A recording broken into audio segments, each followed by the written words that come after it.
Hello बच्चों, कैसे हो आप? क्या हाल चाल? मस्त एकदम। चलिए बेटा, हम एक बहुत ही इंटरेस्टिंग चैप्टर पढ़ने जा रहे हैं, करंट इलेक्ट्रिसिटी। ये इंटरेस्टिंग चैप्टर इसलिए है कि करंट वर्ड को आपने क्लास 10th में पढ़ा है। रेजिस्टेंस वही पोटेंशियल डिफरेंस, ठीक है, वही करंट, ये सब चीजें आपने क्लास 10th में इसके बेसिक नॉलेज को आपने गेन कर लिया है। और उसी टॉपिक को आगे बढ़ाते हुए यहाँ पे कुछ और कॉन्सेप्चुअल टॉपिक को हम पढ़ेंगे। ये चैप्टर बेटा काफी इंटरेस्टिंग है, काफी इजी भी है। इजी इसलिए क्योंकि आपने इसके बहुत सारे बेसिक क्वेश्चंस को, बेसिक नॉलेज को आपने क्लास 10th में गेन कर लिया है। और ये चैप्टर काफी लेंथी भी है। लेंथी इसलिए बेटा कि इसके अंदर बहुत सारे ऐसे भी कॉन्सेप्ट होंगे जो ऐड होंगे आपके क्लास 12th के इस टॉपिक में, ठीक है। तो चलिए स्टार्ट करते हैं इस खूबसूरत से लेक्चर को। मेरा नाम है हर्ष सिंह और हमारा और आपका एक खूबसूरत सा चैनल हर्ष फिजिक्स वाले पे, ठीक है। चलिए, तो करंट एंड इलेक्ट्रिसिटी, बहुत दिन से कमेंट आ रहे थे, sir current current current current लगा दीजिए, थर्ड चैप्टर पढ़ाइए, ठीक है। तो हम थर्ड चैप्टर आपके लिए लेकर के आ गए, करंट एंड इलेक्ट्रिसिटी का। क्लियर है बच्चों, करंट एंड इलेक्ट्रिसिटी के इस टॉपिक को। तो चलिए स्टार्ट करते हैं। फर्स्ट ऑफ ऑल करंट होता क्या है? आपने क्लास 10 में पढ़ा होगा, करंट को हम लोग आई से रिप्रेजेंट करते हैं, ठीक है। करंट आई से रिप्रेजेंट करते हैं। बेसिकली बता दो बेटा, मैं इस लेक्चर में हम लोग इसके क्लासिकल डेफिनेशन के ऊपर बात करेंगे कि करंट आया कहां से, इसका डिस्कवरी किसने किया, कहां से आया, ये चीजें कहां से आई हैं, ठीक है। तो इसके क्लासिकल हम लोग कहानी वगैरह की बात करेंगे और थोड़ा बहुत हम एक फॉर्मूला प्रूफ करेंगे ड्रिफ्ट वेलोसिटी का, वीना, VDENA, वीना, ठीक है। तो ये हम आज फॉर्मूला तक पहुंचेंगे और थोड़ा बहुत ओम्स लॉ के ऊपर भी बात करेंगे। तो चलिए स्टार्ट करते हैं। करंट को हम लोग आई से नोट करते थे और हम जानते थे आई इज इक्वल टू क्या होता था, Q/T। इस फॉर्मूला से पता चलता है बेटा कि हमारा जो करंट है इसका डेफिनेशन क्या होता है। Current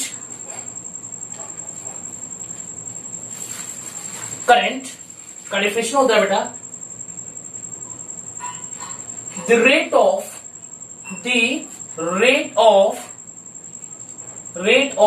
flow of charge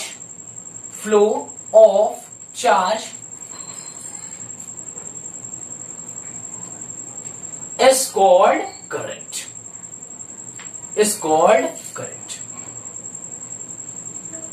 rate of flow of charge को हम क्या बोलते हैं बेटा, करंट बोलते हैं, ठीक है। इसका फॉर्मूला होता है I is equal to charge flow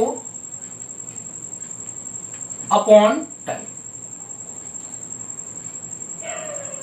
कि किसी गिवन टाइम इंटरवल पे कितना चार्ज फ्लो होगा, वही होता है करंट। आपने इलेक्ट्रोस्टैटिक में पढ़ा बेटा, जो करंट होता है वह इलेक्ट्रॉन, जैसे कि मान लीजिए इलेक्ट्रॉन इस डायरेक्शन में मूव कर रहा है, ठीक है, ये इलेक्ट्रॉन डायरेक्शन है, तो जो हमारा करंट का डायरेक्शन होता है इसके अपोजिट डायरेक्शन में होता है।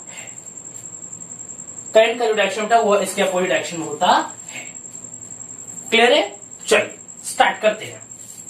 ये हमारा हो गया बेटा करंट का एक बेसिक इंट्रोडक्शन। ये I इज इक्वल टू क्या होता है, I is equal to Q/T। I is equal to Q/T, where Q is the charge flow in a given time interval. Clear है बच्चों? वीडियो क्लियर है आपका? Yes sir. चलिए video clear है, ठीक है। अब बेटा बात कर लेते हैं, जैसे हमने बोला हमें चाहिए इंस्टेंटेनियस करंट।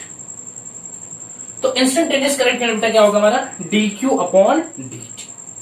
छोटा सा चार्ज पास करेगा छोटे से टाइम इंटरवल पे, इसको हम बोलते हैं इंस्टेंटेनियस करंट। अगर मैं एवरेज करंट की बात करूं, एवरेज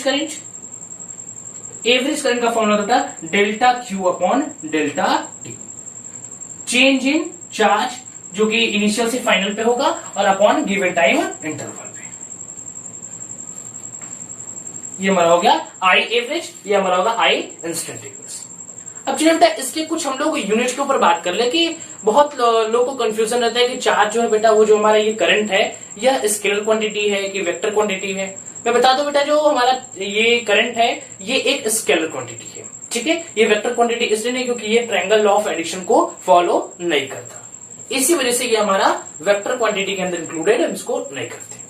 और बेसिकली मैं बता दूं कि जो करंट है बेटा वो ना ही स्केलर ना वेक्टर, इसको हम टेंसर क्वांटिटी के नाम से जानते हैं, टेंसर। ठीक है, TENSOR। चलिए इरेज करो बच्चों। चलो समझ में आ रहा है? चलिए तो यूनिट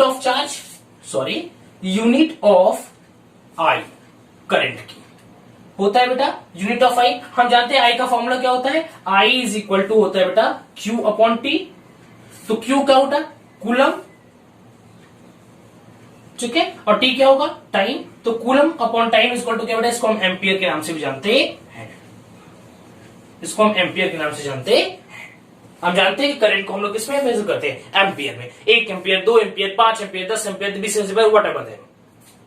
ठीक है, अब देखिए यूनिट ऑफ आई क्या होगा बेटा, यहां पे हम इसको डायमेंशन की बात करते हैं। ये तुम्हारा यूनिट हो गया डायमेंशन, ठीक है। अगर बेटा हम बात करें कि हमारा करंट कैसा क्वांटिटी है, तो करंट कैसे बेटा स्केलर है, लेकिन बेसिकली हम इसको टेंसर क्वांटिटी भी जानते हैं। क्लियर है, क्योंकि इसका मैग्नीट्यूड होता है बेटा, बट इसके ऊपर डायरेक्शन नहीं होता है। स्केलर मतलब कि मान लीजिए यहाँ एक पॉइंट है, यहां से ये 5 एम्पियर गया, ठीक है, यहां से एक 6 एम्पियर गया, तो टोटल मिलाकर इसका क्या बेटा 5 ampere plus 6 ampere is equal to 11 ampere. इसीलिए क्या हमारा बेटा स्केलर क्वांटिटी है। दोनों को क्या करते हैं, सिंपली हम उसके मैग्नीट्यूड को ऐड कर देते हैं, उसके मैग्नीट्यूड के ऊपर क्या करते हैं हम लोग ऐड कर देते हैं। क्लियर है बच्चों? चलिए क्लियर है बच्चों, तो चलिए अब हम लोग क्या करते हैं, इसके ऊपर कुछ बेसिस क्वेश्चंस कर लेते हैं। ठीक, हमारे मैंने बोला I is equal to Q upon T, coulomb upon time, और यहाँ पे हम इसको टाइम की जगह यहाँ पे सेकंड लिख लेते हैं। ठीक है, टाइम किस में करते हैं, सेकंड में। तो कूलम अपॉन सेकंड, इसको एम्पियर के नाम से भी जानते हैं। और कोई पूछेगा करंट का आपका डेफिनेशन क्या होता है, the rate of flow of charge is called current. आपने क्लास 10 में पढ़ चुका है करंट क्या होता है, रेजिस्टेंस क्या होता है, हर एक चीजें आपने क्लास 10 में की है। इसके बाद में जो लेक्चर काउंट है वो रेजिस्टेंस के ऊपर होगा, कैसे वो हर एक क्वांटिटी पर डिपेंड करता है। ठीक, चल इरेज करो बेटा। चलो कोई पूछेगा आपसे अगर पूछ दिया कि कोई करंट है बेटा, वो करंट कौन सा क्वांटिटी है, वेक्टर है कि स्केलर है, तो आप बोलोगे current is a scalar quantity. कोई पूछेगा क्यों वेक्टर क्वांटिटी है, तो आप बोलोगे क्योंकि वह ट्रायंगल लॉ ऑफ एडिशन को फॉलो नहीं करता, इसी वजह से वो क्या है बेटा, वह एक स्केलर क्वांटिटी है। क्लियर है? तो चलिए इसके ऊपर कुछ क्वेश्चन हम लोग कर लेते हैं। एक क्वेश्चन बेटा हम उठाते हैं यहां से, ठीक है, एक मिनट आपके लिए हम क्वेश्चंस को लिख लेते हैं।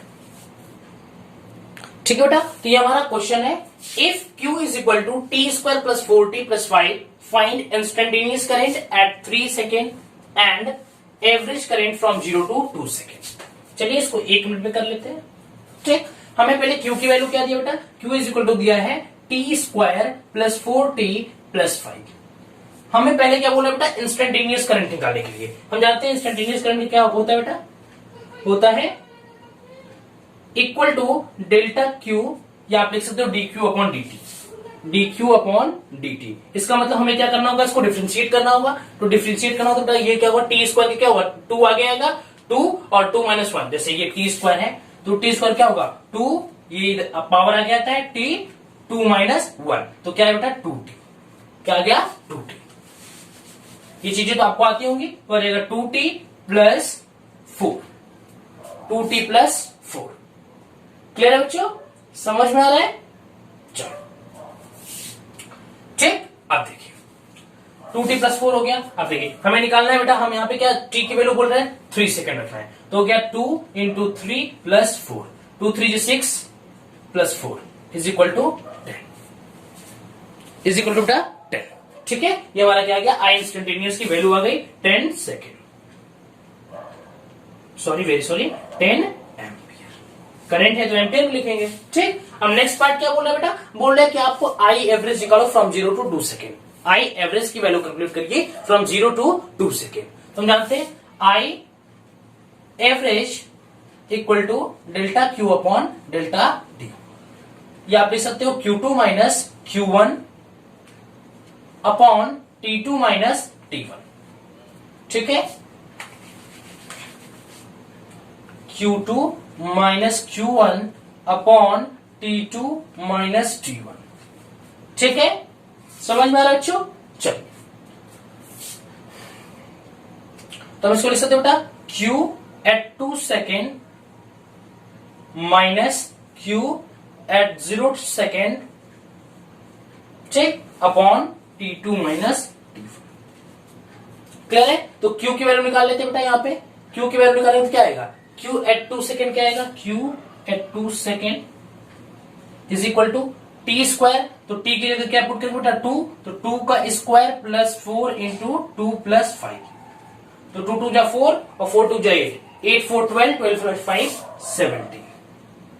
कूल, ठीक है। अब Q एट 0 सेकेंड निकाल लीजिए, Q एट 0 सेकेंड, तो ये टर्म भी 0, ये भी 0, क्योंकि 0 का मतलब 4 में करके 0 हो जाएगा, 0 का स्क्वायर 0 होगा, तो क्या बचेगा सिंपल 5 कूलम। तो 17 माइनस 5 ये क्या है बेटा, यहाँ पे देखिए, यहाँ पे क्या आएगा, I average equal to Q2 minus, तो 17 माइनस Q1 तो 5 coulomb upon T2 minus T1, तो क्या होगा बेटा 2 माइनस 0, तो क्या आएगा 2, तो 17 माइनस 5 क्या बेटा 12, 12 अपॉन 2 का दिन क्या आएगा 6 एम्पियर। क्या बेटा 6 एम्पियर। एक बार देख लो, आपको क्लियर दिखाई दे रहा है? यस, 6 एम्पियर क्लियर दिखाई दे रहा है। ये हमारा बेटा 6 एम्पियर। क्लियर हुआ? मैंने कुछ नहीं किया, आई एवरेज निकाला था, Q2 माइनस Q1 किया, ठीक है, delta Q upon delta T होता है बेटा, तो फाइनल माइनस नीचे, तो Q2 minus Q1 upon T2 minus T1, Q2 minus Q1 तो Q at 2 second minus Q at 0 second, दोनों की वैल्यू कैलकुलेट किया, Q2 माइनस Q1 किया अपॉन T2 माइनस T1, तो T2 की वैल्यू क्या थी 2 सेकंड थी, T1 की वैल्यू क्या थी 0, 2 माइनस 0 इक्वल टू 2 सेकंड हो गया, ठीक। अब दोनों को माइनस का 17 माइनस 5 क्या 12 है, 12 अपॉन 2 इक्वल टू 6 एम्पियर। जैसे क्लियर बेटा? किसी को कोई दिक्कत समझ में आया? चीजें देख लीजिए। चलो अब मैं नेक्स्ट क्वेश्चन आपके लेके आता हूं, बहुत ही बेहतरीन क्वेश्चन, आप इसको नोट डाउन कर लीजिए, स्क्रीनशॉट ले लीजिए और नोट्स बनाते रहिए। तो ये बेटा हमारा नेक्स्ट क्वेश्चन आपके स्क्रीन पे दिख रहा होगा, आपके व्हाइट बोर्ड पे दिख रहा होगा। I is equal to T square plus 1 find Q flown through a cross section between 0 to 3 second, also find the number of electron that flow in this time. तो हमें यहाँ पे इंस्टेंटेनियस करंट निकालना है। So I instantaneous equal to dq upon dt। तो यहां पे अगर हम dq को बेटा इंटीग्रेट करेंगे, अगर हम dq करेंगे तो यहां पे dq की जगह क्या लिख सकते हैं, I dt नहीं लिख सकते हैं, लिख सकते हैं, तो हो जाएगा I dt। क्लियर है बच्चों? समझ में आया? I की वैल्यू यहां पे दिया हुआ है, तो हम लिख सकते हैं टी स्क्वायर प्लस 1 dt। कहां से कहां तक इंटीग्रेट करना है, 0 से 3 सेकेंड तक, तो 0 से 3 सेकेंड तक। क्लियर है? इसको इंटीग्रेट करिए, इंटीग्रेट कर बेटा टी स्क्वायर, तो ये हमारा क्या आएगा T cube upon 3 plus 3 minus एक 0 है, तो 0 का क्यूब अपॉन 3, ठीक है, इसको हम ब्रैकेट के अंदर कर लेते हैं। क्लियर है बच्चों? मैंने डायरेक्ट इसको इंटीग्रेट कर दिया है। अब हमारे यहां से क्या बचेगा बेटा, यहां पे बचेगा टी क्यूब अपॉन 3 प्लस 3, ये टर्म क्या हो जाएगा 0, किसके इक्वल बेटा 0 के इक्वल हो गया, तो टी क्यूब अपॉन 3 प्लस 3, तो टी क्यूब, टी की वैल्यू क्या है बेटा, टी की वैल्यू क्या है, टी की वैल्यू क्या है 3 सेकेंड से निकालना है, तो 3 का क्यूब अपॉन 3 प्लस 3, 3 जा 9, 3 जा 27, 27 को 3 से डिवाइड करेंगे, हो गया 9, 9 plus 3 12, 9 plus 3 is equal to 12 coulomb. ये हमारा चार्ज हो गया बेटा, चार्ज की वैल्यू क्या है, Q इज इक्वल टू आया बेटा 12 कूलम। एक और क्वेश्चन पूछा इसमें कि find the number of electron that flow in this time, ये टाइम इंटरवल बेटा कितने नंबर ऑफ इलेक्ट्रॉन फ्लो किए हैं, ये तुम्हारा चार्ज की वैल्यू आ गई। अब हम जानते हैं बेटा F इज इक्वल टू क्या होता है QE, हम चाहते हैं बेटा, या Q इज इक्वल टू आपने फॉर्मूला पढ़ा NE, ठीक है। सो यहाँ पे क्या Q इज इक्वल टू क्या दिया बेटा 12 कूलम आया है, 12 coulomb is equal to N और electron 1.6 into 10 to power minus 19, ठीक है, तो N इज इक्वल टू क्या आएगा, ये आप इसको इधर ला दीजिए, ठीक है, हम क्या करते हैं इसको इधर ला देते हैं, 12 अपॉन 1.6 इंटू 10 टू का power minus 19 is equal to N, ये आ गया इतना number of electron. Value calculate कर लीजिएगा। समझ में आ रहा है बच्चों? किसी को कोई दिक्कत? ठीक है, तो अगर आप इसकी वैल्यू कैलकुलेट करना चाहेंगे तो आएगा अप्रॉक्स 7.5 इंटू 10 टू का पावर 19 कूलम। 7.5 इंटू 10 टू का पावर 19 कूलम। क्लियर है बेटा? इतना अमाउंट ऑफ चार्ज इतने टाइम इंटरवल पे फ्लो करेगा। क्लियर है बेटा? समझ में आया? नेक्स्ट अब हम डिस्कस करेंगे बेटा ड्रिफ्ट वेलोसिटी के अंदर। मैं थोड़ा उसका आइडिया देता हूं, क्लासिकल स्टोरी बेटा, ठीक है? वो स्टोरी मैंने नहीं बनाई, जनरल सी बात है बेटा, अगर मैं बनाता तो इतनी मनगढ़ंत कहानी नहीं होती। अगर वहां पे बोली जाएगी कि इलेक्ट्रॉन जो बेटा, जो हमारा इलेक्ट्रॉन है वो ऐसे ऐसे, जो करंट है बेटा ऐसे ऐसे मूव करता है। सच्चाई है, करंट सच में ऐसे ऐसे मूव करता है। अरे भाई करंट जो है ऐसे ऐसे मूव करता है। बच्चों की ये जो स्टोरी बेटा ये बहुत बोरिंग लगता है। मैं थोड़ा इसको इंटरेस्टिंग बनाने की कोशिश करूंगा, ठीक है? क्योंकि स्टोरी मैंने नहीं बनाया, अगर मैंने बनाया होता तो जानने से बात है बेटा, मैं इसको थोड़ा इंटरेस्टिंग बनाता। ऐसा मैं फालतू स्टोरी नहीं बनाता, बट ये फालतू नहीं बेटा, इस चीजों को मैं इंटरेस्टिंग बनाने की कोशिश करूंगा। आपको इन्फॉर्मेशन गेन करना है। और ये ड्रिफ्ट वेलोसिटी का जो बेटा ड्रिफ्ट डेरिवेशन जो है, इसका ड्रिफ्ट वेलोसिटी डेरिवेशन आपके एग्जाम में भी पूछा जाता है, इसलिए आपको पढ़ना इंपॉर्टेंट है।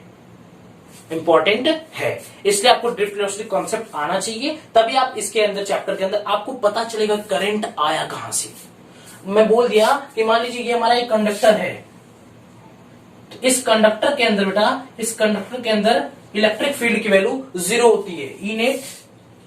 ई नेट इनसाइड क्या होती है? 0।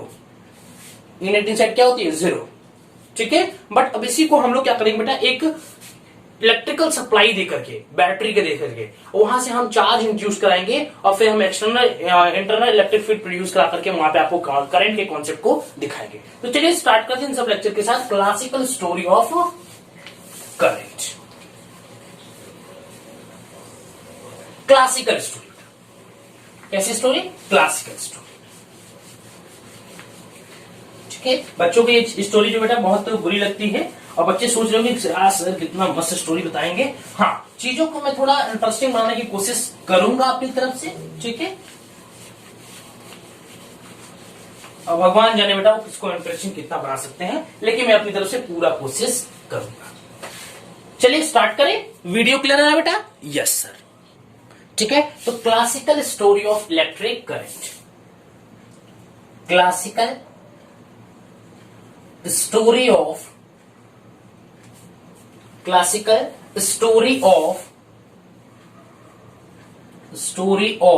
Electric current.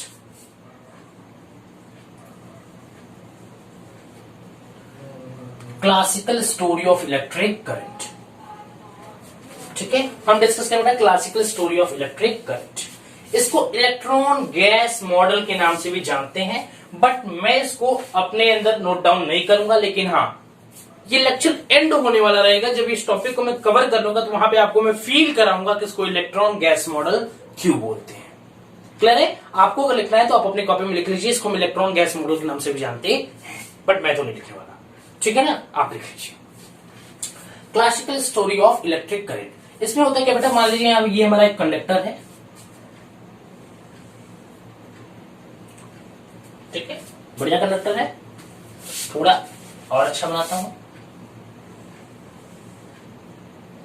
ये हमारा एक कंडक्टर है, ठीक है? इस कंडक्टर के अंदर बेटा हम जानते हैं कंडक्टर अगर है तो उसके ऊपर, उसके अंदर की जो इनसाइड चार्ज होता है बेटा वो क्या होता है? 0, क्योंकि उसके अंदर कोई भी चार्ज नहीं होता।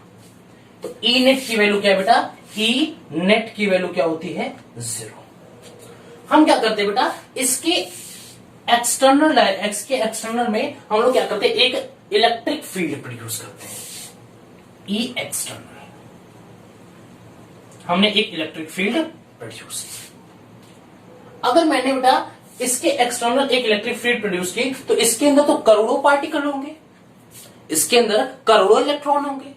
तो क्या होगा बेटा, हम इलेक्ट्रिक फील्ड जब ऐसे पास करेंगे तो इस इलेक्ट्रॉन के ऊपर, मान लीजिए ये एक इलेक्ट्रॉन की बात कर रहे हैं, इसके अंदर करोड़ों इलेक्ट्रॉन तो हम बात कर नहीं सकते हैं। हम लोग क्या करते हैं, जैसा एक इलेक्ट्रॉन बिहेव करेगा वैसे हर इलेक्ट्रॉन बिहेव करेंगे, वैसे हम पर्टिकुलर एक इलेक्ट्रॉन को लेकर के भी चल रहे हैं, ठीक है? मान लेते हैं ये इलेक्ट्रॉन है, तो अगर इसके ये हमारा इलेक्ट्रिक फील्ड पास करे तो हम जानते हैं अगर इलेक्ट्रिक फील्ड पास करता है बेटा तो उसके अगर वो नेगेटिव चार्ज है तो उसके opposite to the electric field charge आएगा, अगर पॉजिटिव चार्ज है तो डायरेक्शन ऑफ इलेक्ट्रिक फील्ड इसके ऊपर फोर्स लगती है।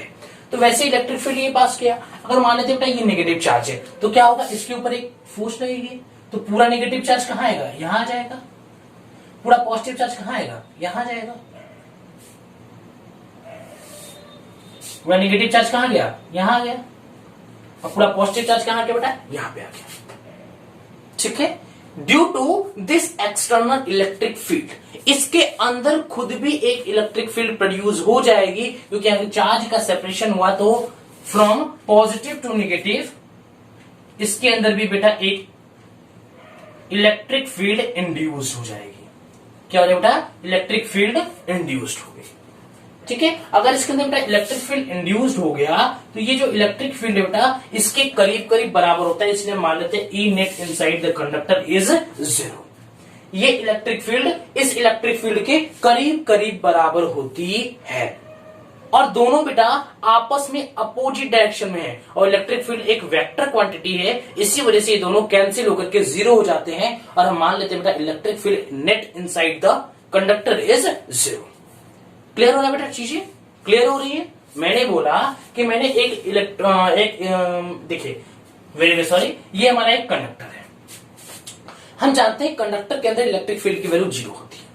अब मैंने एक एक्सटर्नल इलेक्ट्रिक फील्ड पास किया, तो इसके अंदर इलेक्ट्रिक फील्ड की वैल्यू तो मतलब इसके अंदर बेटा जितना भी इलेक्ट्रिक फील्ड की वैल्यू वो 0 होगी, बट इसके अंदर बहुत सारे करोड़ों पार्टिकल है, करोड़ों चार्ज जैसे बेटा इलेक्ट्रॉन इसके अंदर है। तो मान लीजिए अगर यहाँ पे आपने इलेक्ट्रिक फील्ड पास आउट किया तो यहाँ पे जो बेटा इलेक्ट्रॉन है उसके अपोजिट डायरेक्शन में एक फोर्स एक्ट करेगी, क्योंकि जानते हैं बेटा नेगेटिव डायरेक्शन है तो उसके opposite to the field force act करती है, पॉजिटिव अगर चार्ज है तो उसके डायरेक्शन ऑफ द फील्ड में फोर्स एक्ट करती है। तो क्या बेटा यहाँ पे क्या होगा, नेगेटिव नेगेटिव चार्ज इंड्यूस हो जाएगा, यहाँ पे पॉजिटिव चार्ज इंड्यूस होगा। तो इस नेगेटिव और पॉजिटिव वजह से यहाँ पे भी एक इंटरनल मतलब इलेक्ट्रिक फील्ड इंड्यूस्ड हो जाएगी, इंटरनल इलेक्ट्रिक फील्ड इंड्यूस्ड हो जाएगी, जो कि इंटरनल इलेक्ट्रिक फील्ड जो इंड्यूस हुई है वो करीब करीब एक्सटर्नल के इक्वल होती है, और उसके अपोजिट डायरेक्शन होता है, इसी वजह से दोनों कैंसिल होकर के क्या होता है 0। हम लोग मान लेते हैं कि E net inside the conductor is 0, E net inside the conductor is 0।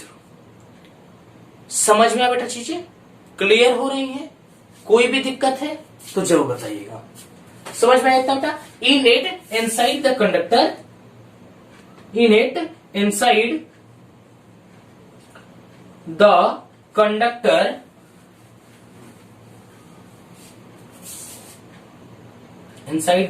conductor equal to 0।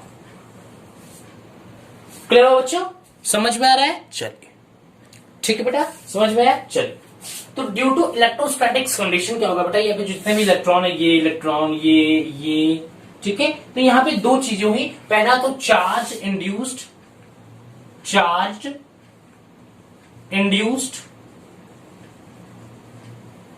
दूसरा ये इलेक्ट्रिक फील्ड इंड्यूस्ड हुआ। दोनों किसके कारण हुए, ई एक्सटर्नल की वजह से।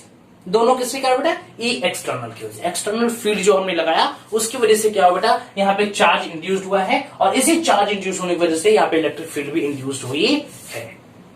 क्लियर है बच्चों, समझ में आया? चलिए, अब हम बात करें बेटा कि इसके अंदर जो भी इलेक्ट्रॉन है बेटा, क्या वो रेस्ट पे है, क्या वो मोशन नहीं कर रहे हैं, वो रैंडम मोशन कर रहे हैं, वो रैंडम मोशन कर रहे हैं। क्योंकि बेटा ये जितना भी इलेक्ट्रॉन वो आपस में रैंडम मोशंस करते हैं, और इनके एक एनर्जी मिलती है, थर्मल एनर्जी।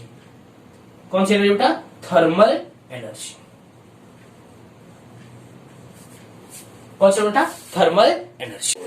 तो बेटा यहाँ पे जो इलेक्ट्रॉन है इनके पास थर्मल एनर्जी होगा, क्योंकि मान लीजिए इस कंडक्टर का जो बेटा टेम्परेचर है वो 25 डिग्री सेल्सियस है, और बाहर का टेम्परेचर 28 डिग्री सेल्सियस है। तो यहां से इसकी वजह से इस पे कुछ ना कुछ थर्मल एनर्जी आएगा। तो अगर थर्मल एनर्जी होता है तो इसके इलेक्ट्रॉन, अगर कोई पूछेगा कि क्या इलेक्ट्रिक फील्ड इंड्यूस होने की वजह से जो इलेक्ट्रॉन है बेटा वो क्या रेस्ट पे है, नहीं, इलेक्ट्रॉन रैंडम मोशन करना है due to thermal energy. Thermal energy electron के पास है, इसी वजह से इलेक्ट्रॉन क्या कर रहे हैं बेटा, वो रैंडम मोशंस कर रहे हैं। आप रैंडम वो यूज करोगे, आप अपने कॉपी में लिखिए रैंडम मोशन। जैसे इलेक्ट्रॉन है, ठीक है, तो ये इलेक्ट्रॉन इधर जा रहा है, एक इलेक्ट्रॉन इधर जा रहा है, एक इलेक्ट्रॉन इधर जा रहा है। इनका जो स्पीड होता है बेटा, इनका स्पीड करीब करीब 10⁵ मीटर पर सेकेंड होता है, करीब करीब 10⁵ मीटर पर सेकेंड होता है। क्लियर है? लेकिन ये जो इलेक्ट्रॉन है बेटा वह सेम स्पीड से मूव नहीं करते, वो सेम स्पीड से मूव मूव नहीं करते हैं और सेम डायरेक्शन में नहीं। कोई इलेक्ट्रॉन इधर मूव कर रहा है, कोई इधर, मतलब रैंडम का मतलब वो किसी भी डायरेक्शन में मूव करते हैं, उनका कोई फिक्स डायरेक्शन नहीं होता। क्लियर है? वो रैंडमली मोशंस करते रहते हैं और उनका स्पीड भी एग्जैक्टली सेम नहीं होता है। ठीक है? क्लियर है बच्चों? समझ में आ रहा है? अब देखिए, अगर हम लोग बात करें एवरेज स्पीड,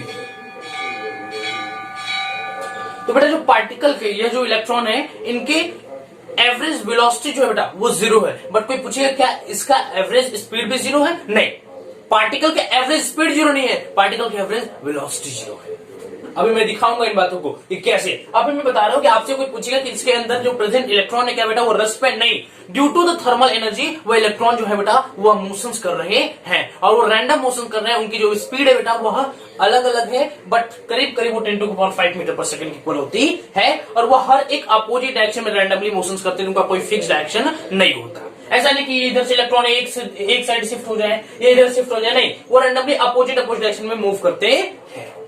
क्लियर हो रहा है बच्चों? वीडियो क्लियर आ रहा है? एक बार देख लो। Yes sir. ठीक है बेटा, तो इन बातों को लिख लेते हैं। हमने क्या क्या देखा? हमने देखा ई एक्सटर्नल जो है बेटा वह इक्वल है नेगेटिव ऑफ ई इंड्यूस्ड, या आप ये भी लिख सकते हो E induced equal to negative of E external. यहाँ पे दोनों इक्वल है, बट दोनों का जो डायरेक्शन है बेटा वो क्या है? अपोजिट है। इसी वजह से मैंने यहाँ पे नेगेटिव साइन लगाया हुआ है। अगर आपसे कोई पूछेगा बेटा inside the conductor electron still moves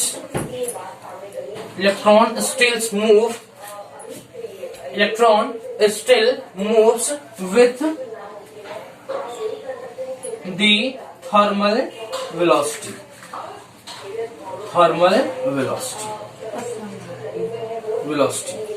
और थर्मल वेलोसिटी इसको क्या है बेटा? म्यू क्या है? यू।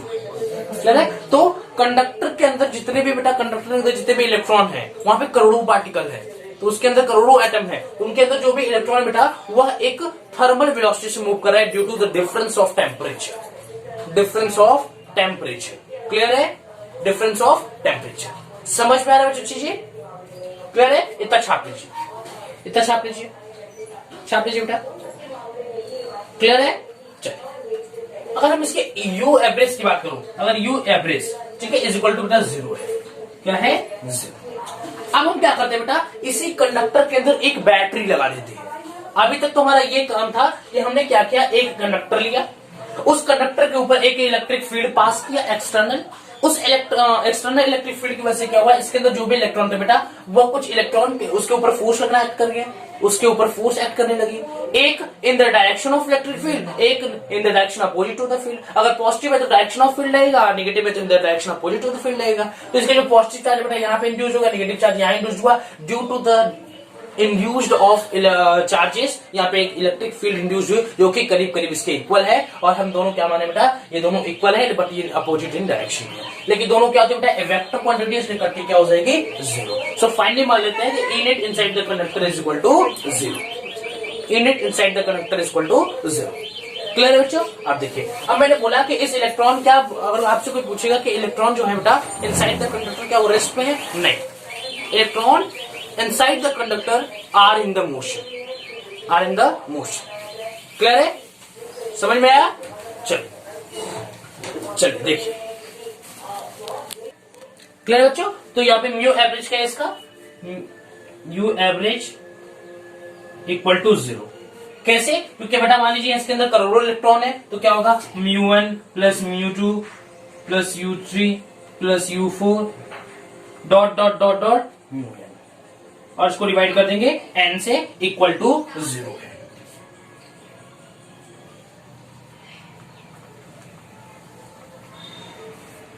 क्लियर है बच्चों? समझ में है? अब हम क्या करेंगे, इसी कंडक्टर के साथ एक बैटरी अटैच कर देंगे। करें? चलिए,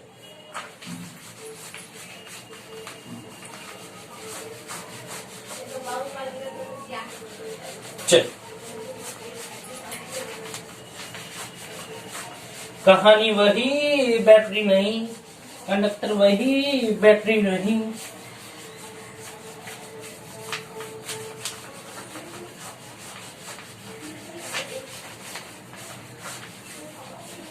चलो अब क्या करें बेटा, मान लेते हैं वही हमारा एक प्यारा सा कंडक्टर है, ये हमारा कंडक्टर है। ठीक है, थोड़ा इसको सुंदर बनाने की कोशिश। ठीक है बेटा, मान लेते हैं वही हमारा कंडक्टर है। ठीक, यहां से हमने एक ई एक्सटर्नल पास किया।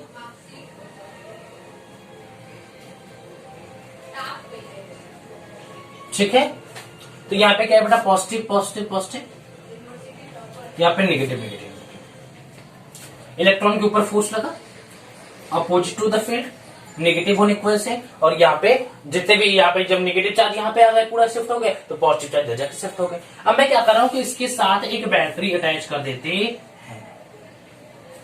हमने इसके साथ एक बैटरी अटैच कर दी। मान लेते हैं इसका पोटेंशियल V है, इसका पोटेंशियल क्या बेटा, V है। क्लियर है? अब देखिए यहाँ पे बैटरी अटैच करने से क्या होगा, ये जितने भी बेटा यहाँ पे पोटेंशियल V है, ठीक है, ठीक, ये हमारा पॉजिटिव टर्मिनल तो यहाँ पे हो जाएगा पॉजिटिव, और ये हमारा नेगेटिव टर्मिनल तो क्या हो जाएगा, यहाँ पे नेगेटिव हो जाएगा। ध्यान दीजिएगा। ठीक है बेटा, तो क्या होगा यहाँ पे पॉजिटिव है, तो क्या करेगा, पॉजिटिव जो है बेटा वो नेगेटिव को लेकर के यहाँ आ जाएगा। अब यहाँ से यहाँ पे नेगेटिव है, तो नेगेटिव क्या करेगा बेटा, पॉजिटिव को लेकर के यहाँ आ जाएगा। इसका मतलब कि यहाँ पे चार्ज एक्यूमुलेशन जो है बेटा वो स्टॉप हो गया। चार्ज एक्यूमुलेशन मतलब क्या होगा, स्टॉप हो गया। इसका मतलब क्या, चार्ज का जमना बंद हो गया। तो चार्ज जो यहाँ पे जम जा रहे थे बेटा, वो ये क्या करने लगे, अब वो चार्ज रैंडमली घूमने लगे, वहां पे करंट इलेक्ट्रिसिटी चैप्टर अपने यहाँ पे स्टार्ट हो जाएगा। मैंने क्या बोला कि यहाँ पे सेम चार्ज इंड्यूस हो गए, ठीक है, पॉजिटिव नेगेटिव, इसके अंदर एक ई इंड्यूस भी होगा, ठीक है। लेकिन मैं अब क्या बोल रहा हूं कि इसी कंडक्टर को मैं बैटरी के साथ अटैच कर दिया, तो यह हो गया हमारा पॉजिटिव टर्मिनल, ये हुआ नेगेटिव टर्मिनल। तो नेगेटिव क्या करेगा, पॉजिटिव को खींच के ले आएगा, पॉजिटिव क्या करेगा, नेगेटिव को खींच के ले आएगा। अब क्या हो रहा है बेटा, चार्ज को चलाने लगेगा। बैटरी क्या करती है, बैटरी क्या करती है, इलेक्ट्रिकल एनर्जी को सप्लाई करती है, गलत। इलेक्ट्रिकल एनर्जी को चलाती है, इलेक्ट्रॉन को चलाती है, राइट। ठीक है, वो इलेक्ट्रॉन को सप्लाई नहीं करती है, इलेक्ट्रॉन को मूव कराती है। और due to the motions of electron वहां पे हमें करंट देखने को मिलता है। आप लोग पढ़े होंगे आगे क्लासेस में इलेक्ट्रोस्टैटिक चैप्टर में कि इलेक्ट्रॉन जिस डायरेक्शन में मूव करता है बेटा, उसके अपोजिट डायरेक्शन में हमारा करंट मूव करता है। ये चीजें तो आप पढ़े होंगे। अगर ये नहीं पढ़ा तो क्या पढ़ा, इलेक्ट्रोस्टैटिक में क्या किए हो, देख रहा हूं, मजाक किए हो। चलो ठीक है बेटा, तो क्या होगा, यहाँ पे इलेक्ट्रॉन मूव करना स्टार्ट करें। अब इलेक्ट्रॉन मूव करने लगे तो वहां पे हमें क्या देखने को मिलेगा, due to the movement of electron current is induced. अगर बेटा ये इलेक्ट्रॉन मूव करने लगे तो ये इंड्यूस क्या होगा, रिड्यूस हो जाएगा। ई इंड्यूस्ड गेट डिक्रीजेस। अगर ई इंड्यूस डिक्रीज कर दिया बेटा, तो हम देख रहे हैं E external is not equal to E induced. So E net inside is not equal to 0। अगर ये इसके इक्वल ही नहीं है भाई, तो ये 0 कहां से होगा। अगर इक्वल होता तो अपोजिट डायरेक्शन होने की वजह से कट जाता, इक्वल होता तो अपोजिट डायरेक्शन होने की वजह से कट जाता, बट ये इक्वल हुआ है नहीं, तो क्या होगा, ई इंड्यूस जो इनसाइड था बेटा वो क्या हो गया, डिक्रीज कर गया है। इसी वजह से E net inside the conductor is not equal to 0। बस हमारा करंट यहाँ पे आ गया। अब स्टार्ट हो गया हमारा करंट इलेक्ट्रिसिटी चैप्टर। तो अब हम फॉर्मूला डिराइव करते हैं ड्रिफ्ट वेलोसिटी का। Drift velocity, drift velocity. अब देखिए, तो इसके अंदर क्या बेटा, फाइनली इसके अंदर एक इलेक्ट्रिक फील्ड, एक इसके अंदर खूबसूरत सी इलेक्ट्रिक फील्ड इंड्यूस होगी। ठीक है, अब बेटा मान लीजिए हमारा इलेक्ट्रॉन है, ये हमारा इलेक्ट्रिक फील्ड है।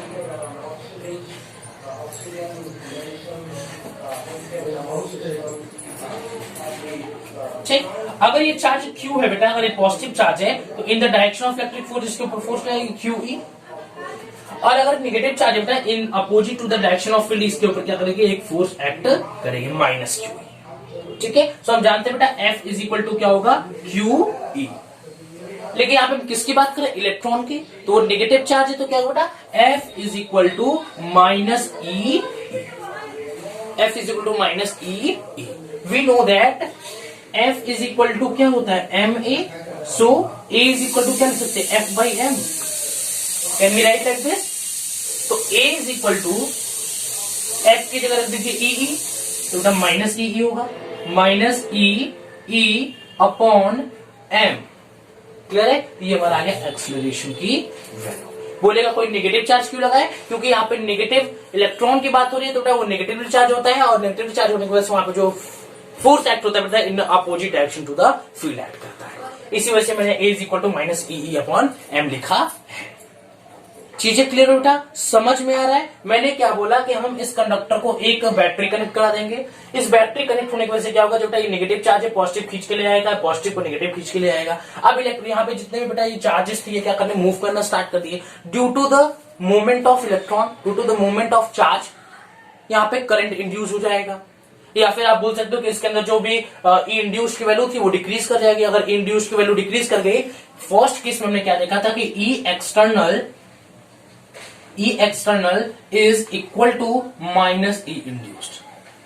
मीन्स ये दोनों मैग्नीट्यूड में तो सेम थे, बट डायरेक्शन में अपोजिट थे। Due to the vector quantity ये दोनों कैंसिल होकर जीरो हो जा रहे थे। तब हम बोल रहे थे बेटा कि E net inside the conductor is equal to zero। But जब हमने इसमें एक बैटरी कनेक्ट करा दी, तो वहां पे क्या हुआ, इलेक्ट्रॉन मूव करना स्टार्ट कर दिए, तो E इंड्यूस्ड की वैल्यू जो थी इनसाइड द कंडक्टर वो क्या हो गई, डिक्रीज कर गई। तो अब वहां पे E external is not equal to E induced, so that net electric field inside the conductor is not equal to zero. अगर हमारा इलेक्ट्रिक फील्ड की value inside the conductor zero नहीं है, तो वहां पे करंट इंड्यूस हो गया। अब हमारा करंट इलेक्ट्रिसिटी चैप्टर स्टार्ट हो गया। क्लियर है बेटा? चैप्टर समझ में आया? ये जितनी भी कहानी थी समझ में आई?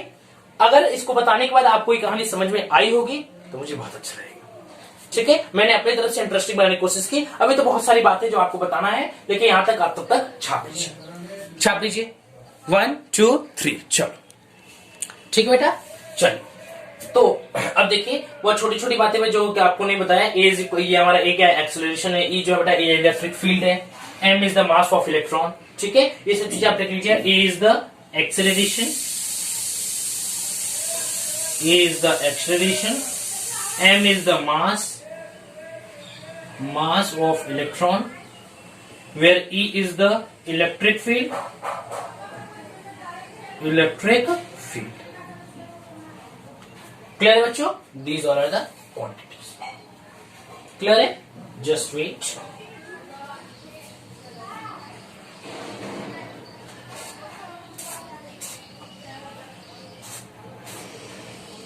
चल, क्लियर है बच्चों? अगर अब आप लोग बोलोगे कि सर इस इलेक्ट्रॉन के पास तो एक्सेलरेशन है, तो ये जो बेटा इलेक्ट्रॉन है, आप लोग बोलोगे कि इलेक्ट्रॉन जो बेटा सर ये बहुत तेज मूव करेगा। आपने बोली थी इसकी स्पीड तो 10 to the power 5 होती है मीटर पर सेकंड। तब तो ये इलेक्ट्रॉन सर इतनी तेज मूव कर रहा है, तो हमें ये सब चीजें दिखेंगी कैसे? नहीं बेटा, होता क्या है, इलेक्ट्रॉन की speed 10 to the power 5 metre पर सेकंड होती है, बट इलेक्ट्रॉन जिस कर्नल से निकल के, कर्नल वो आर्मी वाला नहीं, KERAN वो नहीं, KERNAL कर्नल, वो कर्नल आर्मी वाला नहीं होगा। ठीक है, KERNAL जिस एटम से इलेक्ट्रॉन निकल करके बाहर आ रहा है, वो एटम एक, आप बोल सकते हैं एक एटम एक सैनिक बनकर के बैठा रहता है।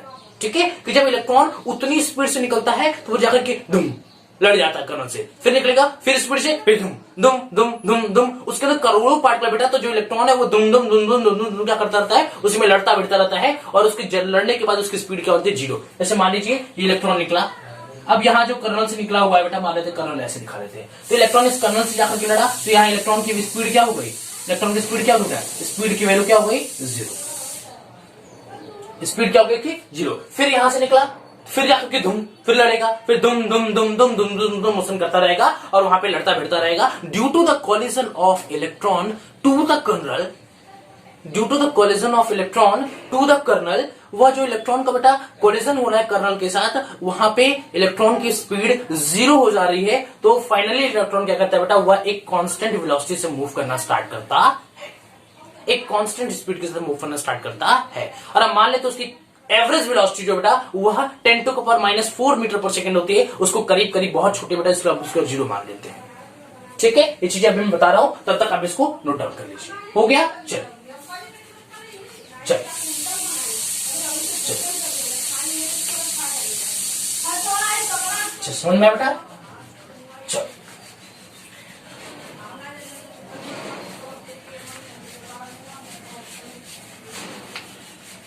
एक वैल्यू क्या है बेटा? एक वैल्यू है ये minus E capital E, where E is the capital E is the electric field, और upon M where M is the mass of electron. Clear है? मैंने क्या बोला, आपसे कोई पूछेगा कि इसके अंदर के इलेक्ट्रॉन जो बेटा क्या अब वो रेस्ट पे आ गए? नहीं, इलेक्ट्रॉन तुम्हें पता चल गया है कि ड्यू टू द वेलोसिटी या हमें बैटरी की वजह से इलेक्ट्रॉन मूव करना स्टार्ट करती है। अगर कोई पूछेगा इसके अंदर जो इलेक्ट्रॉन बेटा क्या वो रेस्ट पे? नहीं, उस अभी भी थर्मल एनर्जी की वजह से, अभी भी थर्मल वेलोसिटी की वजह से वो मूवमेंट कर रहा है, मोशन कर रहा है। बट वो मोशन जब करता है बेटा, इसके अंदर के इलेक्ट्रॉन यहां देखते हैं, जैसे मान लीजिए मोशन करता है, तो ये जिस कर्नल के साथ निकला हुआ है वो कर्नल एक सैनिक बन के इसके आगे बैठा रहता है। वो जाएगा 10⁵ मीटर पर सेकंड से डम से लड़ जाएगा, उसकी स्पीड 0, फिर वहां से निकलेगा, फिर यहां से निकला मान लो, ठीक, फिर यहाँ एक कर्नल है, तो यहां भी आकर क्या हुआ, दुम से लड़के स्पीड 0। तो दुम वहां पे करोड़ों पार्टिकल दुम मोशन करते की वजह से वहां पे लड़ने भिड़ने की वजह से उसकी स्पीड क्या हो जाती है? 0 हो जाती है। और जब वो स्पीड उसकी 0 हो जाती है तो वो इलेक्ट्रॉन अपनी स्पेस से बस थोड़ा सा ड्रिफ्ट होता है, खिसकता है, बहता है। ड्रिफ्ट होना मतलब क्या? बहना। वो दिखेगा कि मतलब ये कांस्टेंट वेलोसिटी से मूव करता है, वो धीरे धीरे क्या करता है? बहता है। बस उसकी स्पीड तो बहुत ज्यादा है, 10⁵ मीटर पर सेकेंड है, बट वो सिर्फ सब क्या करता है बेटा? मूव करता है एकदम कांस्टेंट वेलोसिटी से, बहुत धीरे धीरे। क्योंकि ये जो कर्नल है बेटा, ये इसके साथ जाकर के स्ट्राइक करता है, कोलिजन करता है। फिजिकली कोलिजन नहीं, ऐसा नहीं कि वो लड़ते लड़ते हो गया और आजो आजो बाज गया, लड़ गया, ऐसा कुछ नहीं होगा। कोलिजन का मतलब होता है कि वो जाकर के इसके साथ स्ट्राइक किया, मीन्स ये दोनों इसमें जाकर के समा गया, और इससे यहाँ पे समाने के बाद मतलब इसके साथ लड़ने के बाद यहाँ पे स्पीड की वैल्यू क्या होता है? 0 हो जाती है। स्पीड की वैल्यू क्या होती है? 0 हो जाती है। फिर यहाँ से स्टार्ट की 10⁵ मीटर, फिर कर्नल है, फिर इसके साथ लड़के 0 हो जाती है। तो इसका जो नेट डिस्प्लेसमेंट मान लीजिए इलेक्ट्रॉन है। आगे बढ़ा, दो कर्नल के बीच का एवरेज रिलैक्सेशन टाइम को हम लैम्डा से नोट करते हैं। Average relaxation time. चलिए बेटा, ये जो भी कहानी आपको बताया इसको मैं लिखवा देता हूं ताकि चीजें आपके पास एक सॉलिड फॉर्म में हो सके। नोट्स देखिएगा जो भी मैंने चीजें बताई कि यहाँ पे जो कर्नल के साथ स्ट्राइक करता है, कोलिजन करता है, चीज देखिए। It seems that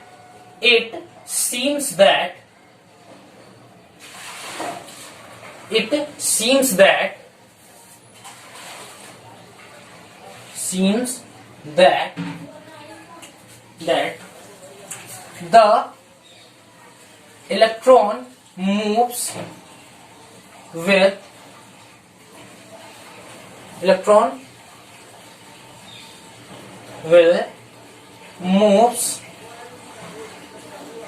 with the acceleration, the velocity of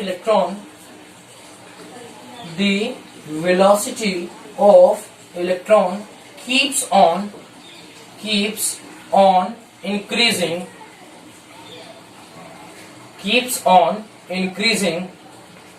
but due to the collision, continuously collision लिख लेते हैं, ज्यादा अच्छा रहेगा। continuously collision with kernel को हमने ऐसे दिखाया था। Due to continuously collision with kernel, the speed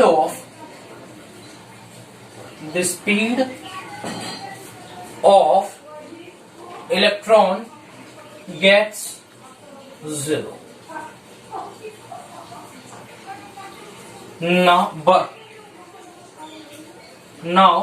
overall the electron moves with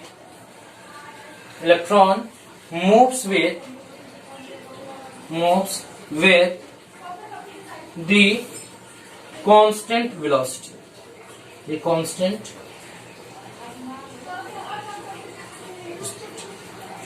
electron बेटा वह एक कांस्टेंट स्पीड के साथ मूव करना स्टार्ट कर देता है, ठीक है। क्योंकि इलेक्ट्रॉन एक कर्नल जिस एटम से निकला हुआ है वह कर्नल बेटा एक सैनिक बन के बैठा हुआ है। वो जहां निकलेगा तो इसकी स्पीड कितने 10⁵ मीटर, जो कि बहुत ज्यादा स्पीड होती है। वो जाकर के धूम से लड़ेगा कर्नल के साथ। जब उसके साथ लड़ेगा बेटा तो उसकी स्पीड 0, फिर वहां से निकलेगा, फिर जाकर कर्नल से लड़ेगा, धूम धूम धूम धूम। वहां पे करोड़ों पार्टिकल, करोड़ों कर्नल्स होंगे, यहाँ पे धूम धूम धूम मोशन होता रहेगा और हर बार उसकी स्पीड 0 होती चली जाएगी। तो इसीलिए मान लेते बेटा जो इलेक्ट्रॉन है वह कांस्टेंट वेलोसिटी से मूव कर रहा है।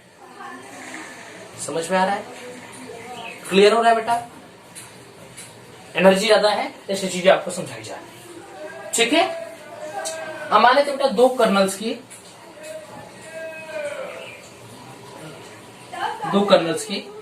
मानते इलेक्ट्रॉन है, ठीक। यहां से दो कर्नल्स के बीच का जो रिलैक्सेशन टाइम है बेटा वो मान लेते क्या है, टाउ। हमने इससे पहले लैम्डा बोला था, बट हम लैम्डा को कुछ और मान लेते हैं, उसको डिस्टेंस मान लेते हैं, ठीक है। मान लेते दोनों के बीच का डिस्टेंस, ठीक है, लैम्डा है। क्लियर बच्चा? दोनों के बीच का रिलैक्सेशन टाइम क्या है बेटा, टाउ, और दोनों के बीच का डिस्टेंस क्या बेटा, लैम्डा है। क्लियर हो रहा है? अब हम मान लेते बेटा इन दोनों के बीच का जो एक्सेलरेशन हम तो देख चुके हैं, इन दोनों के बीच का एक्सेलरेशन ए है, ठीक है। अब देखिए ये दो चीजें और लिख दो कि एवरेज स्पीड। आपसे कोई पूछेगा कि नेट इनसाइड द कंडक्टर जो इलेक्ट्रॉन की स्पीड है बेटा क्या वो 0 है? नहीं, उसके अंदर स्पीड जो बेटा इलेक्ट्रॉन को वो 10⁵ मीटर पर सेकंड है। इलेक्ट्रॉन तो मूव कर रहा है 10⁵ मीटर पर सेकंड से, इलेक्ट्रॉन 10⁵ मीटर पर सेकंड से मूव कर रहा है, बट कोलिजन करने की वजह से कर्नल से उसकी स्पीड 0 हो जा रही है, तब वो एक कांस्टेंट वेलोसिटी के साथ मूव करना स्टार्ट कर देता। तो कितना बेटा स्पीड 10⁵ मीटर पर सेकंड। और उसका एवरेज वेलोसिटी कितना बेटा, average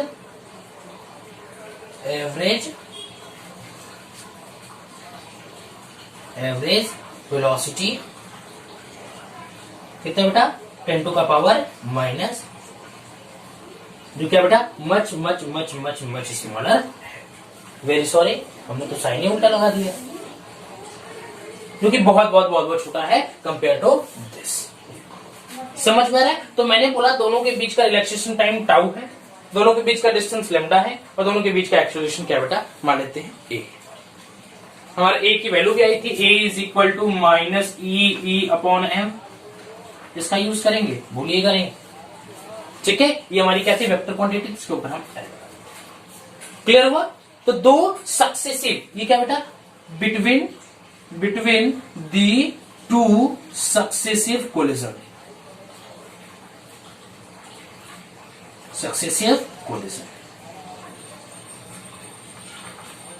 between the two successive collision, दो सक्सेसिव कोलिजन के बीच का जो रिलैक्सेशन टाइम है टाउ है, दोनों के बीच का डिस्टेंस लैम्डा है, और एक्सेलरेशन क्या बेटा ये है। इतनी बातें आप नोट डाउन कर लीजिए। चलिए, हो गया? क्लियर है बच्चों? चलिए इरेज करो।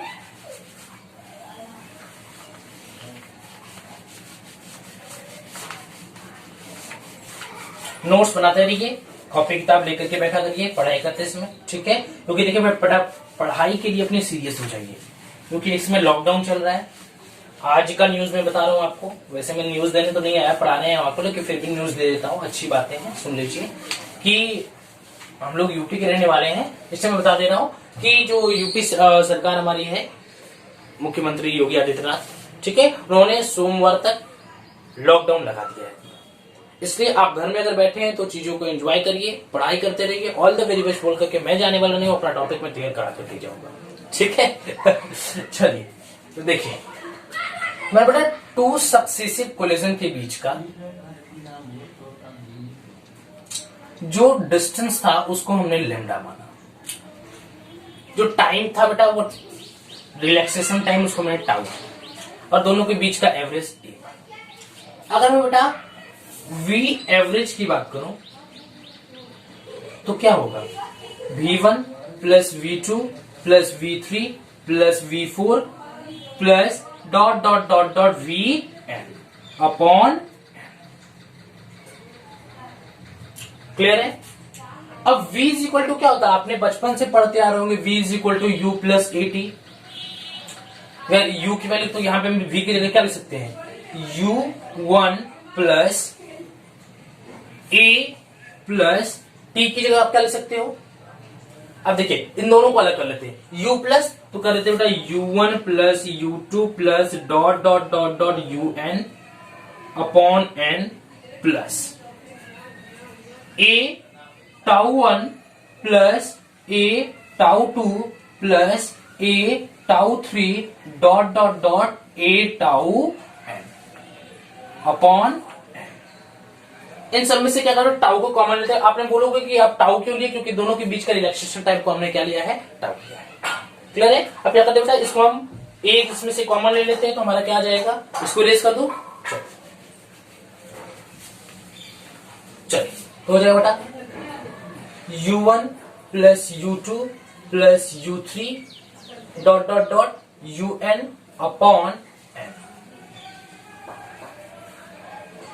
अपॉन n, ठीक है, प्लस ए कॉमन लीजिए, हो जाएगा tau 1 plus tau 2 plus tau 3 dot dot dot tau n upon.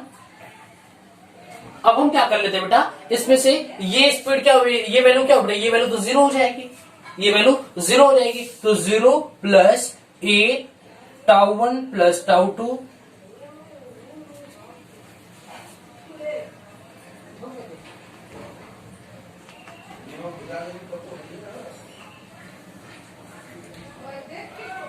इसको हम टाउ एवरेज बोल सकते हैं, इरेज कर दो इसको। चलो यहाँ पे बेटा हमारा v एवरेज की वैल्यू क्या आ रही है, v average equal to a tau average. a की वैल्यू मैंने बताया है a is equal to minus E capital E upon m। तो यहाँ पे a की वैल्यू पुट कर दीजिए, इसको इरेज कर देना।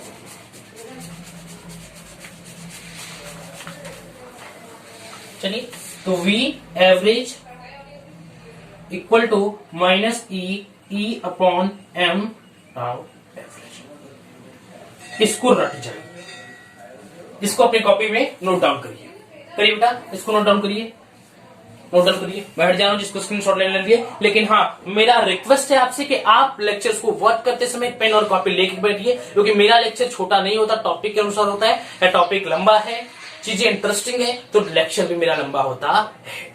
इसलिए आप पेन और कॉपी लेके बैठिए, साथ में लेक्चर का नोट्स बनाते रहिए। और मैं कहूंगा खुद से अपना नोट्स सबसे बेस्ट होता है, ठीक है। अपना वोट सबके लिए बेस्ट होता है, इसलिए अपना नोट्स सबके लिए नहीं खुद के लिए भी बहुत बेहतर होता है।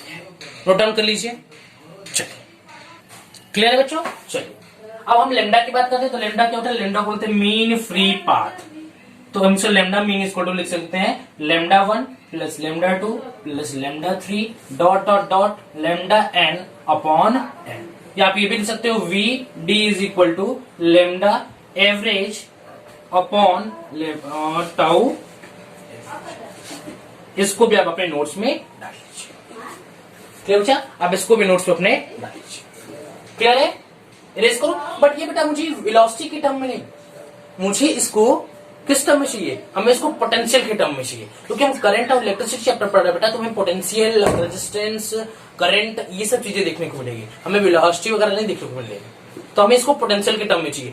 आपने एक रिलेशन पढ़ा होगा between the potential difference and electric field, v is equal to E dot dx। पढ़ा है ना, पढ़ा है आपने, रिवाइज करिए, रिकॉल करिए चीजों को, भूलिए नहीं। अभी बोर्ड का एग्जाम देना है, इसलिए आप उसको प्रिपेयर करिए। बोर्ड का एग्जाम देना है, जेई का एग्जाम है, नीट का एग्जाम देना है, इसलिए आप चीजों को प्रिपेयर करते रहिए, ठीक है। चलिए रेस करो बेटा। ये रिलेशन में छोड़ देता हूं, बाकी मैं रेस करता हूं। चलो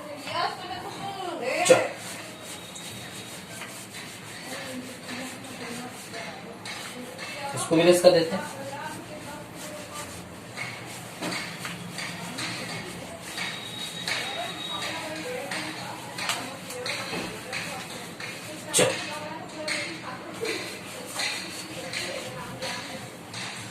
रेस कर दो। अब देखिए मैंने बोला कि मान लेते बेटा ये हमारा कंडक्टर था, ठीक है। खूबसूरत बनाना चाहे नहीं बना, मैं क्या कर सकता हूं, बनाने की पूरी कोशिश है, ठीक। मान लेते हमारा कंडक्टर है, ठीक है। अब यहाँ पे negative negative negative negative negative, positive positive positive positive. मान लेते बेटा इस लेंथ का, ये जो कंडक्टर है इसका लेंथ L है, तो आपने पढ़ा होगा delta V is equal to, या आपने पढ़ा होगा delta V is equal to E dot dx पढ़ा है। तो delta v is equal to क्या होगा, डेल्टा v को हम क्या मान लेते हैं बेटा, v is equal to e dot dx, इसका लेंथ क्या बेटा है, हम क्या बोलते हैं एक कंडक्टर, इसलिए मैं e डॉट d ले लेता हूं, लेंथ क्या बेटा l, तो हम इसके डिस्टेंस क्या लेते हैं, हम इसको लेंथ ले लेंगे v is equal to e dot l। So v is equal to क्या है बेटा, यहाँ पे e की वैल्यू क्या है, e की वैल्यू क्या है बेटा, हम जानते हैं e की वैल्यू क्या आएगी हमारी, e इज इक्वल टू, हम यहां से वैल्यूज को पुट कर देते हैं, देखिए ध्यान से, ठीक है, तो यहां से e की वैल्यू निकाल लेते हैं, e इज इक्वल टू क्या हो जाएगा, e is equal to v by L, v by L. अब हम क्या करते हैं बेटा, e is equal to v by L, where v is the potential,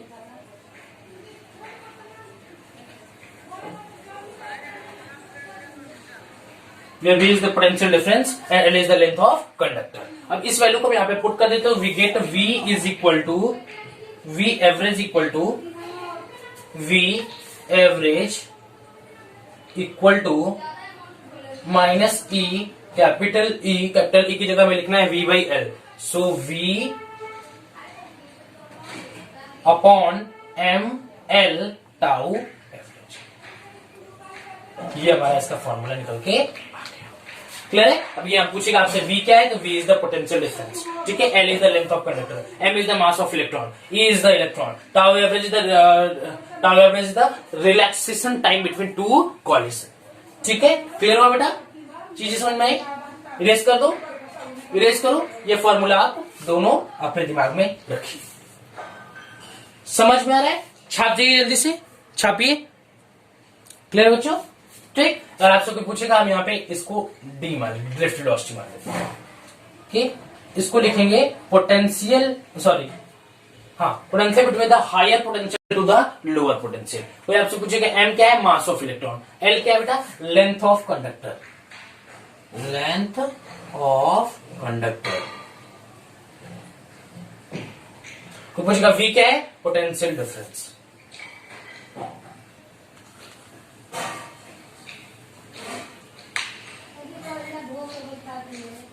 ठीक है, क्लियर हुआ, इरेज कर दो,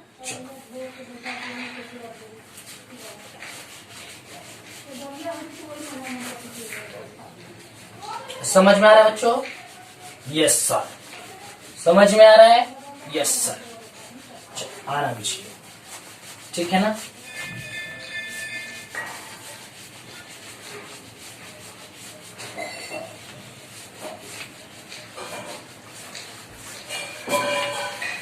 चल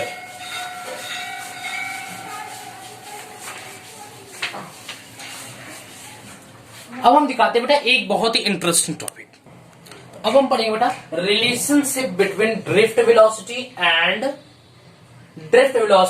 करंट, relation between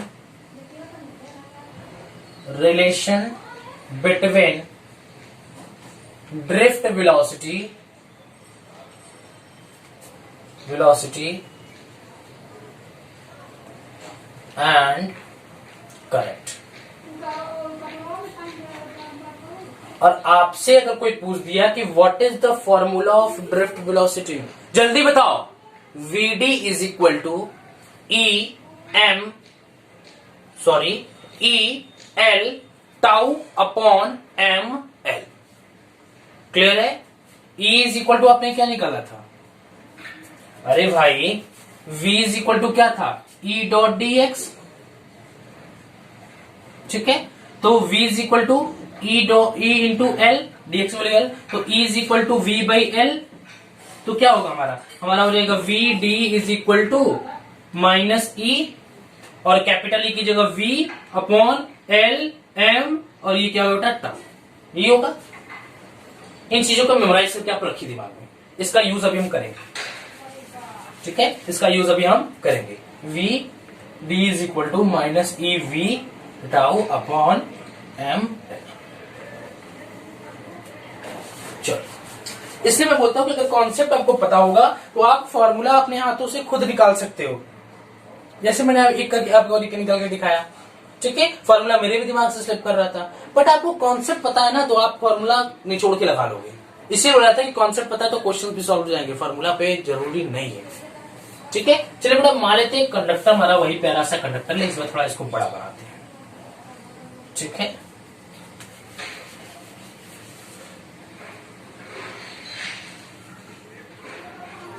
ठीक, बहुत गंदा बन जा रहा है, इसको यूज करना पड़ा बार बार। चलिए, गोल्ड मेडल तो लेना नहीं बना करके इसको, इसलिए हम इसको प्यारा सा खूबसूरत सा कंडक्टर बना। ठीक, इसके अंदर करोड़ों इलेक्ट्रॉन होंगे।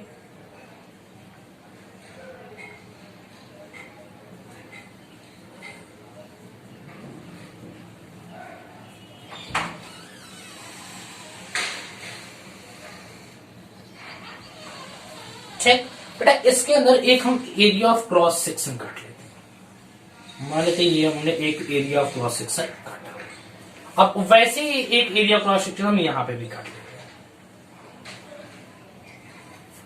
ठीक है, तो जितने नंबर ऑफ इलेक्ट्रॉन बेटा इस एरिया ऑफ क्रॉस सेक्शन होंगे वो यहां से यहां ट्रांसफर होंगे, तो सेम अमाउंट ऑफ इलेक्ट्रॉन इसके अंदर भी आएंगे। मेरा कहने का मतलब यह है कि जितने इलेक्ट्रॉन इस एरिया ऑफ क्रॉस सेक्शन से इस एरिया क्रॉस सेक्शन जाएंगे, उतने सेम अमाउंट ऑफ इलेक्ट्रॉन भी इस यहां से यहां पे इसके अंदर एंटर करेंगे। ठीक है, क्लियर है बच्चों? क्लियर है बच्चों? तो इन दोनों का एक डिस्टेंस क्या होगा? v dt into a। और ये बेटा डिस्टेंस मान लेते क्या हमारा d है। क्या है बेटा? ये डिस्टेंस मान लेते हैं, इन दोनों के बीच का डिस्टेंस कितना है बेटा? इन दोनों के बीच का डिस्टेंस dt है। ठीक है, तो अगर हमें निकालना होगा बेटा dq की वैल्यू, तो number of electron into charge on one electron, number of electron into charge on one electron. Clear हो रहा है बेटा? ठीक है, क्लियर हो रहा है बच्चों? चलो, अब क्या करेंगे बेटा, यहाँ पे dq इज इक्वल टू हो जाएगा नंबर ऑफ इलेक्ट्रॉन क्या बेटा n मान लेते हैं इसको, इंटू चार्ज ऑन इलेक्ट्रॉन। तो चार्ज में इलेक्ट्रॉन चार्ज निकालना होगा तो क्या करेंगे, इस एरिया को हम टाइम से डिवाइड कर मल्टीप्लाई कर दिए, तो v d dt into a into electron क्या बेटा, इलेक्ट्रॉन क्या बेटा हमारे पे e है। क्लियर है? चलिए, समझ में आया? अब देखिए, तो हम जानते हैं I इज इक्वल टू क्या होता है, dq अपॉन dt। ठीक, तो equal to v d e n I is equal to v ना,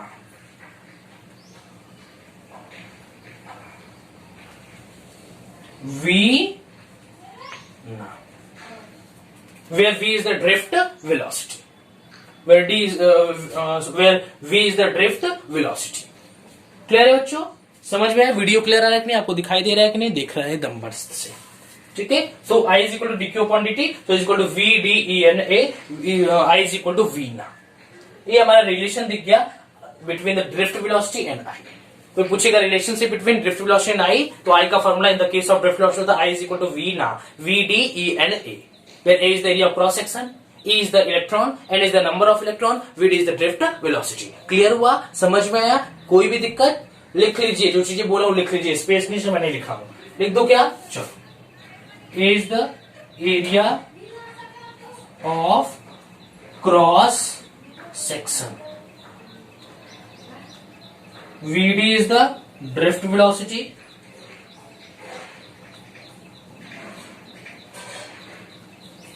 ठीक है, और n is the number of factor और I is the current. Erase करो बेटा, इरेज करो।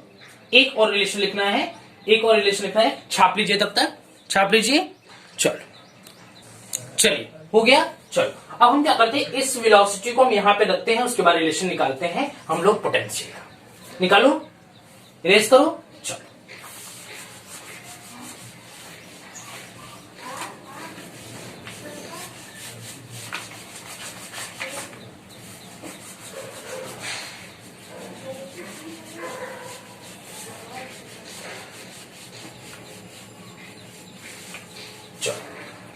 I इज इक्वल टू क्या मिला बेटा, V D E N, very sorry, small N A. ठीक है, अब V D की वैल्यू पुट कर दीजिए, तो I is equal to minus E V tau M L E N A, E into E square हो गया, so I is equal to E square V tau N A upon M। अब हमें ये चाहिए V के term में, तो V को छोड़ देते हैं, बाकी को इधर ले आते हैं। तो V इक्वल टू, यहां लिख लेते हैं, V इक्वल टू, V को छोड़ दीजिए, इन सबको नीचे लाइए, तो हो जाएगा बेटा I upon E square tau N A upon M L। तो ये बेटा ऊपर से आ जाएगा, तो क्या होगा, V is equal to M L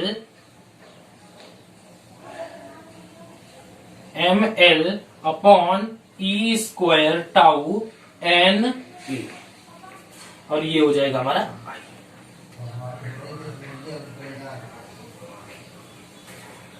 ये हमारा रिलेशन निकल के आ गया। क्लियर हुआ बच्चों? किसी को कोई दिक्कत समझ में आ रहा है? चलो, समझ में आया बेटा? यहाँ पे हम निगेटिव नहीं लगाए क्योंकि हमारा इलेक्ट्रॉन था, इसलिए यहाँ पे निगेटिव लगा हुआ है। आप इसको नहीं भी लिखोगे तो कोई दिक्कत नहीं है। कोई पूछेगा E क्या है, तो E is the charge on electron पर unit volume. E is the charge on electron per unit volume. N is the number of charge. A is the area of cross section. Tau is the relaxation time between two collisions. I is the current. M is the mass of electron. L is the length of conductor. सबको लिख दूं क्या? देखता हूं जितना possible होता है लिखता हूं। Length of conductor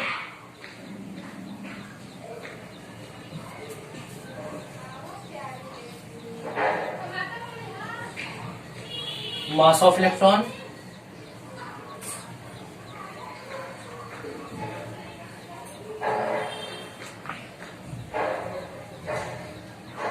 area of cross section, number of electron,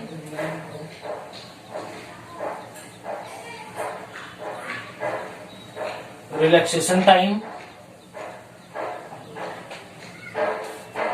charge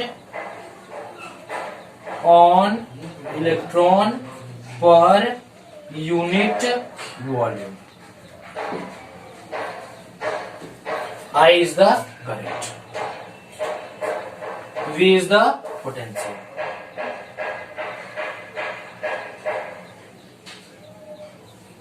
clear है? एक बार देख लो कैमरे में कि आपको पूरी चीजें दिखाई दे रही हैं कि नहीं। थोड़ा बहुत स्किप कर रहा है, मैं इसको मैनेज करने की कोशिश करता हूं।